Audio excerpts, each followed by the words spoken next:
વરુની ગુંડાગર્દી। ઘણા સમય પહેલાની વાત છે। એક જંગલ પ્રાકૃતિક સૌંદર્યથી ભરપૂર હતું અને ત્યાંના પ્રાણીઓ અને પક્ષીઓ ખૂબ જ હળીમળીને રહેતા હતા। એકબીજાના મિત્રો હતા।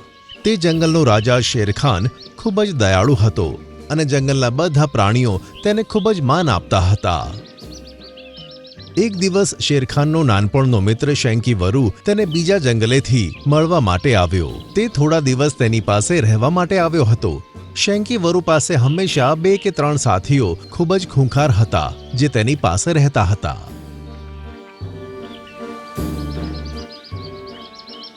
પોતાના નાનપણના મિત્રને જોઈને શેરખાન ખૂબ જ ખુશ થઈ ગયો અને તેની આવવાની ખુશીમાં એક મોટી પાર્ટી રાખી। પાર્ટીમાં તેણે જંગલના ઘણા બધા પ્રાણીઓને બોલાવ્યા। તે જાનવરોને જોઈને શેન્કી વરુના મોઢામાં પાણી આવતું હતું। હકીકતમાં તે એક કપટી વરુ હતું કે જે શેરખાનથી ખૂબ જ બળતું હતું। પાર્ટી ખતમ થયા પછી શેરખાને પોતાના મિત્ર શેન્કી વરુને કહ્યું કે બીજું કહે દોસ્ત, ઘણા સમય પછી તને મારી યાદ કેવી રીતે આવી અને તને આજની પાર્ટી કેવી લાગી? તારી પાર્ટી તો હંમેશાની જેમ સરસ છે। યાદ છે નાનપણમાં આપણે બીજા પ્રાણીઓનો શિકાર કરીને આમ જ પાર્ટી કરતા હતા। હા યાદ છે। તું હંમેશા મારા શિકાર કરેલા જાનવરો છીનવી લેતો હતો અને મને ખૂબ જ ગુસ્સો આવતો હતો। તે નાનપણની વાત હતી। હવે તું રાજા બની ગયો છે। પણ તારા માટે તો હું તારા નાનપણનો મિત્ર શેરુ જ રહીશ।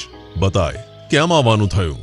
કંઈ નહીં, બસ તને મળવાની બહુ ઈચ્છા થઈ હતી અને વિચાર્યું કે થોડા દિવસ જંગલમાં રહીને આવું। અને તારું જંગલ જ સમજ। તારે જેટલા દિવસ રહેવું હોય તેટલા દિવસ રહે। તને કોઈ પણ પ્રકારની તકલીફ થાય તો યાદ રાખજે, તારો મિત્ર આ જંગલનો રાજા છે। આટલું કહીને શેરખાન ત્યાંથી જતો રહ્યો। શેન્કી વરુ તેની આંખોમાં ચમક સાથે શેરખાનને જતો જોતો હતો। શેન્કી સાથે આવેલા મિત્રોમાંથી એકે કહ્યું કે આ જંગલનો રાજા ખરેખર ખૂબ જ સીધો છે। શેન્કી પોતાના સાથીની વાત સાંભળીને લુચ્ચાઈથી હસતો હસતો બોલ્યો કે સીધો નહીં, 1 નંબરનો બેવકૂફ। આ બેવકૂફનું નસીબ તો જો, તે એક સિંહ છે એટલે આ જંગલનો રાજા બનીને બેઠો છે। તે જંગલમાં હાથી દાદાની ખૂબ જ જાણીતી ચાની દુકાન હતી।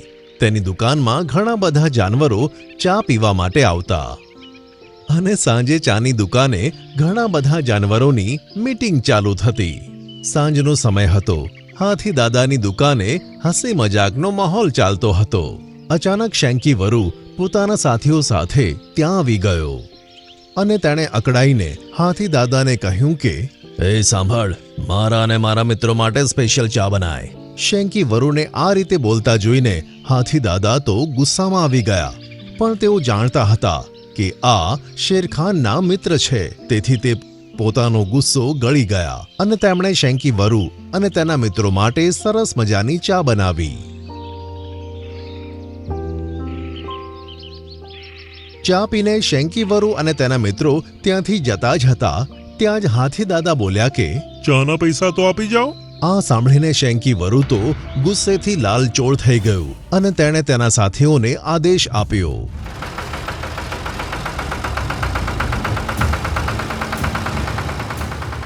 શેન્કીના મિત્રોએ હાથી દાદાની દુકાન તોડી નાખી। હસતા હસતા શેન્કી વરુએ હાથી દાદાને કહ્યું કે યાદ રાખજે, જંગલનો રાજા મારો નાનપણનો મિત્ર છે। જો તમે મારી ફરિયાદ તેની સામે લઈ જશો તો થઈ શકે કે તે તમને જ સજા આપે। આટલું કહીને તે ખૂબ જ અકળાઈને ત્યાંથી જતો રહ્યો। હાથી દાદા તો નિરાશ થઈને ઊભા રહ્યા। ત્યાર પછી શેન્કી વરુની ગુંડાગીરી જંગલમાં વધવા જ લાગી। તેની આ ગુંડાગીરીથી જંગલના બધા જાનવર હેરાન પરેશાન થઈ ગયા હતા।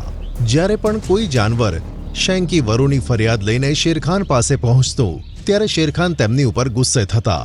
તે કહેતા કે તે થોડા દિવસનો મહેમાન છે, થોડા દિવસ પછી જતો રહેશે। એક વખત ડેન્જો હરણ પોતાના ભાઈ ડેની સાથે જંગલના ડોક્ટર પાસે દવા લેવા માટે જતા હતા। ડેન્જો હરણ થોડા દિવસથી બીમાર હતો। ત્યાં જ શેન્કી વરુ અને તેના મિત્રો ત્યાં આવ્યા। ડેન્જો હરણને જોઈને તેમના મોઢામાં તો પાણી આવી ગયું। તેણે ડેન્જો હરણને મારી નાખ્યું અને તેનું માંસ ખાવા લાગ્યો। પેટ ભરાઈ ગયા પછી વધેલું માંસ પોતાના મિત્રોને આપ્યું ડેન્જોના ભાઈ ડેનીને આ જોઈને ખૂબ જ ગુસ્સે આવ્યો. તેણે ગુસ્સામાં કહ્યું કે તે આ સારું નથી કર્યું.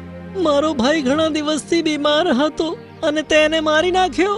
હું તારી ફરિયાદ જંગલના રાજાને જરૂર કરીશ. તેની વાત સાંભળીને શેન્કી વરુએ તેને ધમકાવતા કહ્યું કે જા, જે થાય એ કરી લે. જંગલનો રાજા મારો મિત્ર છે. જો તું ફરિયાદ કરીશ તો હું તને જ મારી નાખીશ. પણ ડેની શેન્કીથી ડર્યો નહીં. તે તો ગુસ્સામાં દોડીને શેરખાન પાસે પહોંચી ગયો અને બધી વાત કહી દીધી. આ વાત સાંભળીને શેરખાનને પહેલીવાર ખૂબ જ ગુસ્સો આવ્યો અને તે જ વખતે તેણે શેન્કી વરુને ત્યાં બોલાવ્યો. શેરખાને કહ્યું કે શું આ સાચું કહે છે? તે તેના બીમાર ભાઈને મારી નાખ્યો? મારા દોસ્ત, એનો ભાઈ અમે બીમાર હતો. 2-4 દિવસમાં તો મરી જાત. અમને ભૂખ લાગી હતી તો વિચાર્યું કે તેનો શિકાર કરીએ. એમે મર્યા પછી તેનું માંસ તો બેકાર થઈ જાત. તું તો નાનપણનો મિત્ર છે. શું તને યાદ નથી આપણે સાથે મળીને શિકાર કરતા હતા? શેરખાને ડેનીની આંખોમાં આંસુ જોયા. આ જોઈને શેરખાને શેન્કી વરુને કહ્યું કે કઈ વાંધો નહીં દોસ્ત, એમે તને અહીંયા આવે 2 મહિના થઈ ગયા છે. મને લાગે છે કે હવે તારે પોતાના જંગલે જવું જોઈએ. અને તારા પરિવારના લોકો પણ યાદ કરતા હશે ને.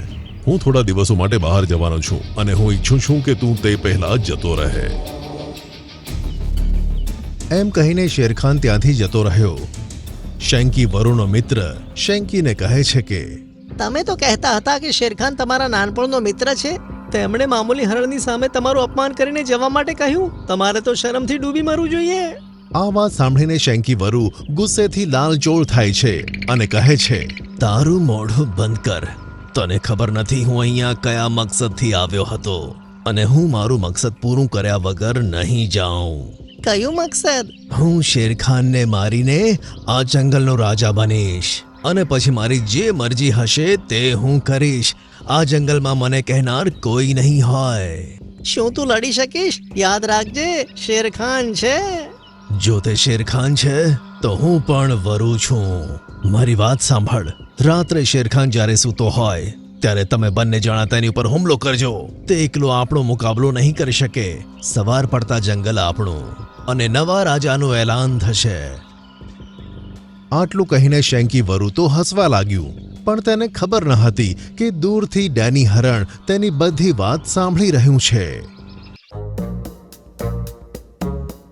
ડેની હરણે બધી વાત શેરખાન સામે કહી દીધી. શેરખાન કંઈક વિચારીને કહે છે તેની ફરિયાદો તો મને રોજ મળતી હતી, પણ મારા મિત્ર હોવાને કારણે હું કશું જ કહેતો ન હતો. પણ મને ખબર ન હતી કે તે આટલો કપટી હશે.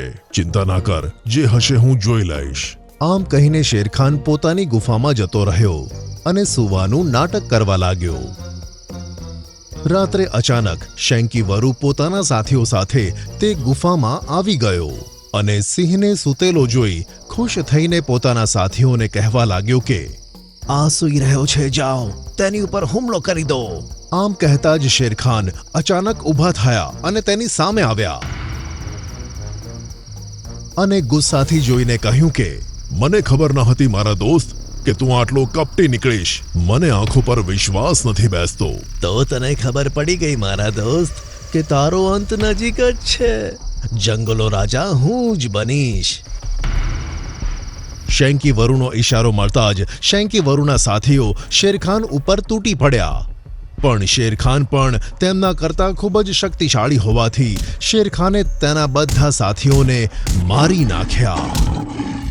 પોતાના બધા સાથીઓને મરેલા જોઈને શેન્કી વરુ તો ગભરાઈ ગયું અને હાથ જોડીને બોલ્યું કે મને માફ કર મારા નાનપણના મિત્ર, મને માફ કર. ના, જો આજે મેં તને માફ કર્યો ને તો તે મારી જિંદગીની સૌથી મોટી ભૂલ હશે. તું મારી મિત્રતાને ક્યારેય લાયક જ નહોતો. અને પછી શેરખાને શેન્કી વરુને પણ મારી નાખ્યો. જંગલમાં ખૂબ જ ઝડપથી ખબર ફેલાઈ ગઈ કે શેરખાને શેન્કી વરુને મારી નાખ્યો. બધા જાનવરોએ શાંતિનો શ્વાસ લીધો અને બધા સુખી સુખી રહેવા લાગ્યા.